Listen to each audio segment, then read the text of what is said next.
We'll move on to the second presentation by Dr. Vaishnavi. An interesting case of glomerulonephritis. We don't know how to brand it.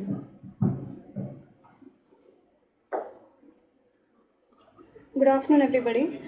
I'm Vaishnavi. I'll be presenting a case of atypical IRGN. The patient was a 29-year-old man who was a butcher by occupation. 5 years ago, he had been diagnosed HbCG positive, but he had not sought treatment for that. 5 months before presentation, he had sought native treatment for infertility, and for the past 1 month, he had been having fatigue and lower limb swelling.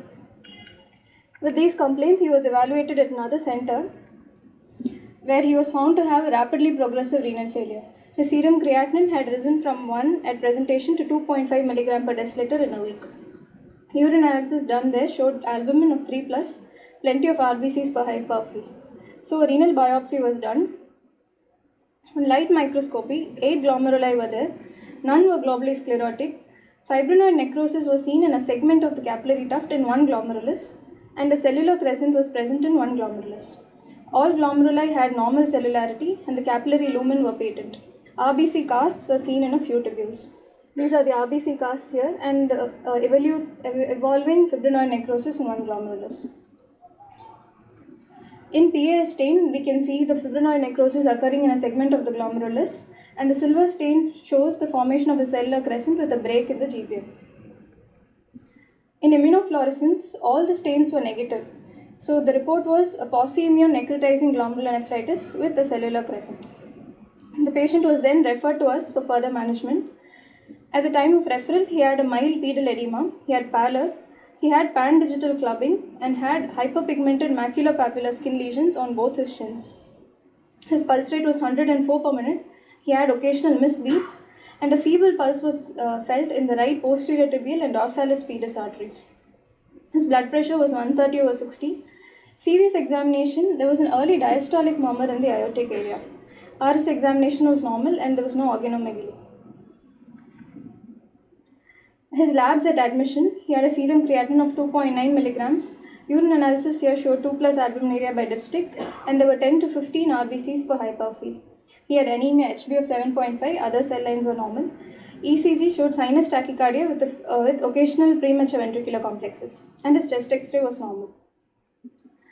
On further evaluation, he had normal complement levels. C3 was 100 and C4 was 28 mg per deciliter. His anchor was negative by ELISA, and Doppler was done of both lower limbs, which showed attenuated flow in the right dorsalis pedis and posterior tibial arteries. He was seen by vascular surgery. They advised injection heparin, but we had to withhold it as the patient developed hematuria during hospital stay. For evaluating his HbCG positive status, HbEAG was done, which was negative, and HbV DNA was 1000 international units per ml, and fibroscan was normal. So no treatment was indicated for hepatitis B. Then he underwent an echocardiogram, which showed mild global LV hypokinesia. His ejection fraction was 60%, and there was an echogenic mass attached to the right coronary cusp of the aortic valve, seen here in the short axis view and in the long axis view. He also had mild to moderate aortic regurgitation. So diagnosis of native aortic valve endocarditis was made. We had taken blood cultures and empirically started the patient on injection vancomycin and injection ceftriaxone. Capsule doxycycline was later added because he had occupational exposure to animals, being a butcher. Dermatology opinion was sought for the maculopapular lesions. They opined that they were healed vasculitic lesions, probably secondary to the infective endocarditis. Despite antibiotic therapy, the patient continued to have worsening of his renal failure. His creatinine had risen to 4.2 by that time.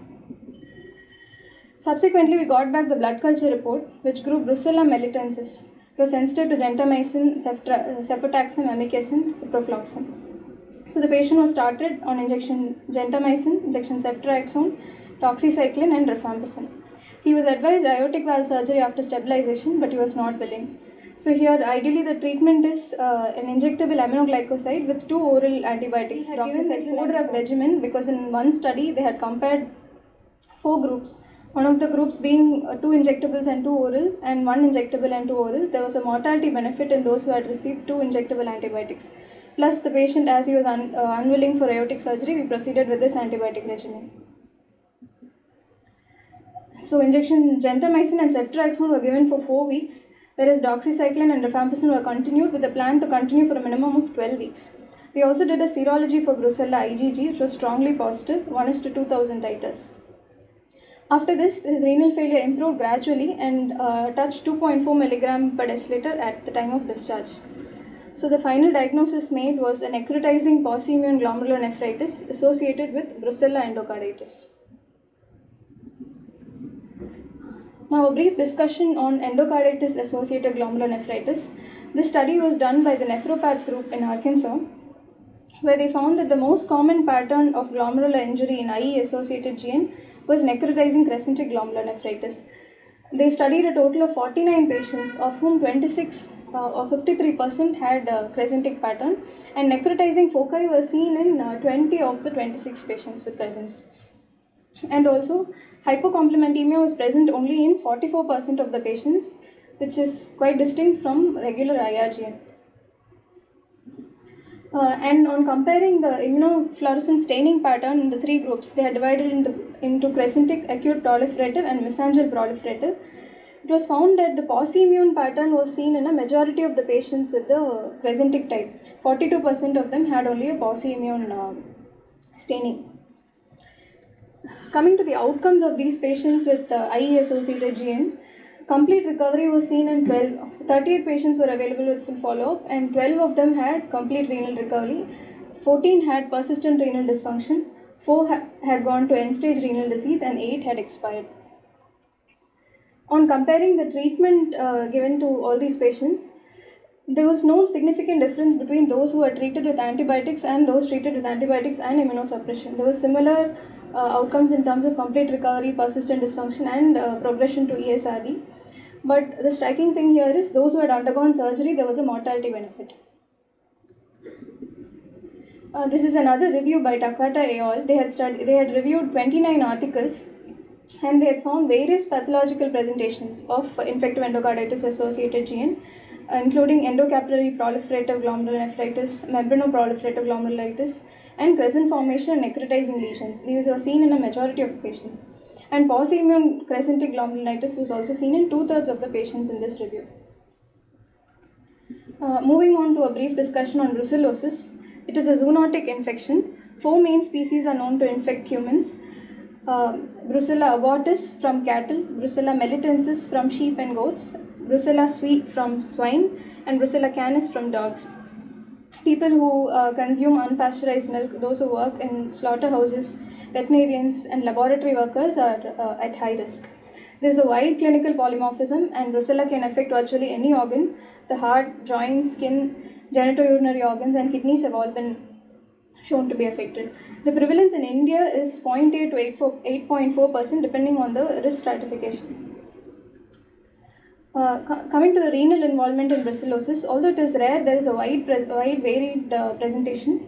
Direct involvement by brucellosis can occur, and this can present as acute interstitial nephritis or granulomatous nephritis. When it is endocarditis related, they can have renal infarction or infective endocarditis associated GN. In the glomerulonephritis, IgA nephropathy, membranous nephropathy, endocapillary proliferative GN, mesangiocapillary GN, and necrotizing GN have all been reported in various studies. But among all of these complications, Brucella endocarditis remains the most feared complication of brucellosis. So early identification, appropriate antibiotic therapy, and surgical management is very important. In a study by Keshkar et al., they found that surgery improved outcomes by decreasing mortality from 32.7% in those who received the medical treatment alone to 6.7% in those who had a combined surgical and medical management. So this is the antibiotic regimen recommended for non-pregnant adults, a regimen including doxycycline, rifampicin plus streptomycin or gentamicin. The need for urgent cardiac surgery was reiterated, but he was not willing and was subsequently lost to follow. So the final diagnosis was a Brucella associated infective endocarditis related glomerulonephritis.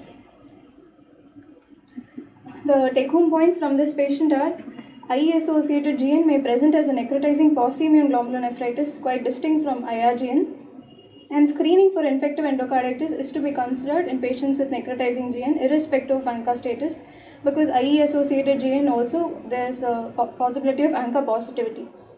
And atypical organisms need to be considered in those with infective endocarditis, especially those with high risk factors.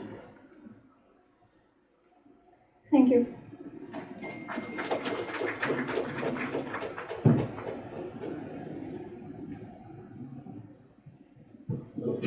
This clinical scenario deserves presentation on multiple points. One, the importance of taking a detailed history from the patient. Credit goes to her. She correlated clinical picture with his profession, is a butcher. So that's why it prompted her to think on that line and proceed for the importance of epidemiology and the basic demographic data. Other thing is that we were wonderstruck at the kidney biopsy. It was necrotising, pure necrotising glomerulitis. There was not much of a proliferative element.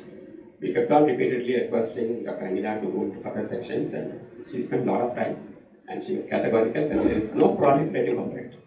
So there is no proliferative pathology. It's purely necrotizing glomerulonephritis, number one.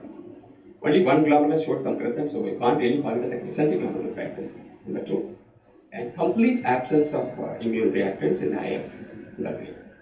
So it does not satisfy the criteria, and normal complementing. There is no hypercomplementing. You can't really call it as IRG. Normally, infective endocarditis, it's an IRG and infective endocarditis is one of the associations. And most of the IRGs, in association with infective endocarditis, they assume the crescentic form of IRG. Prognosis is very poor. But here, you can't really call it as IRG because it does not satisfy the amino acids diagnostic criteria. No hypercomplementemia, no C3 dominance, no C3 at all in the state. And first of all, no proliferative pathology. Of course, we have not done electron microscopy.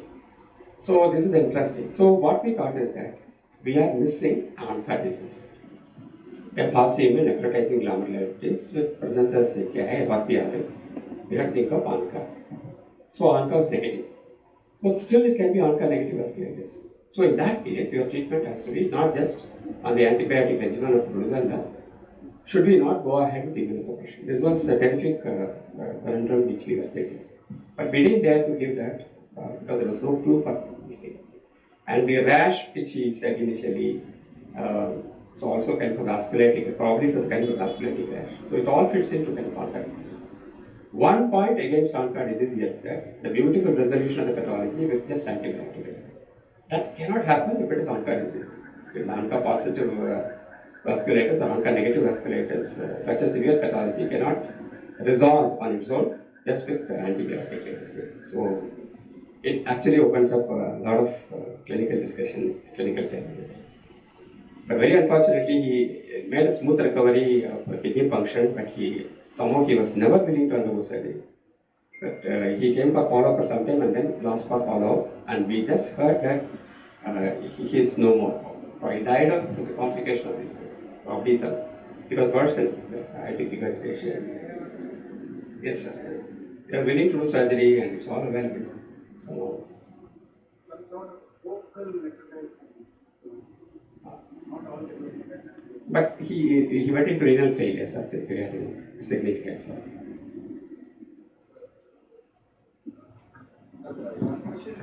Just a question and a comment, sir.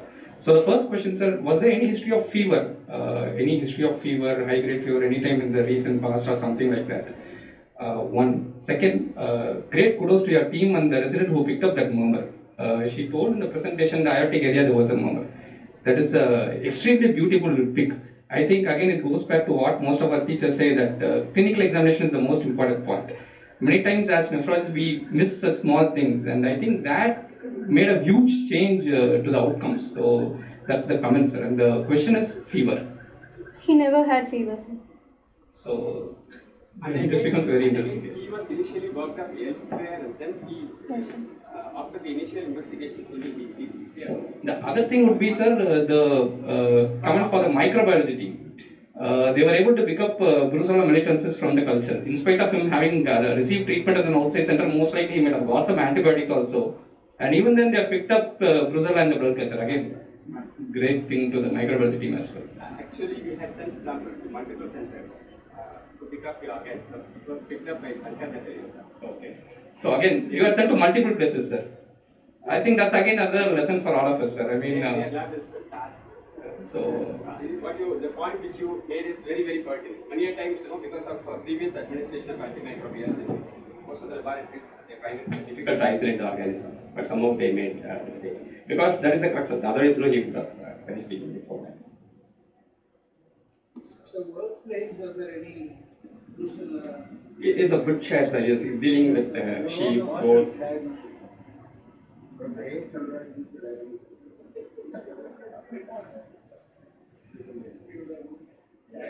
And our protocol for sepsis screening for any patient with acute glomerulonephritis, particularly when you think in terms of IRGN, we have picked up many very subtle infections.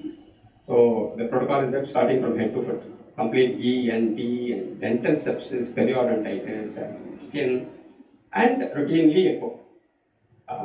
Because many times, it is subacute, this IE, it remains relatively asymptomatic and very non-specific symptoms. We cannot rely on our clinical examination.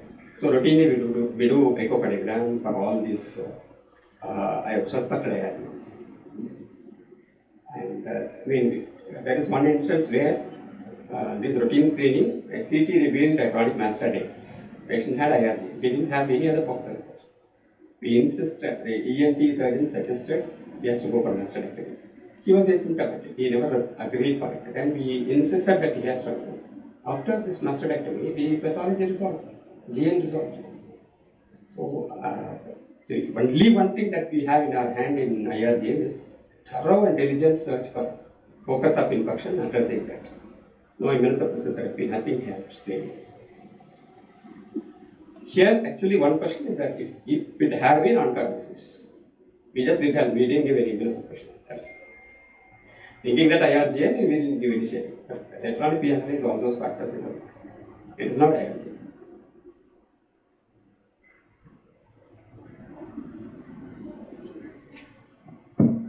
Thank you, Vaishnavi.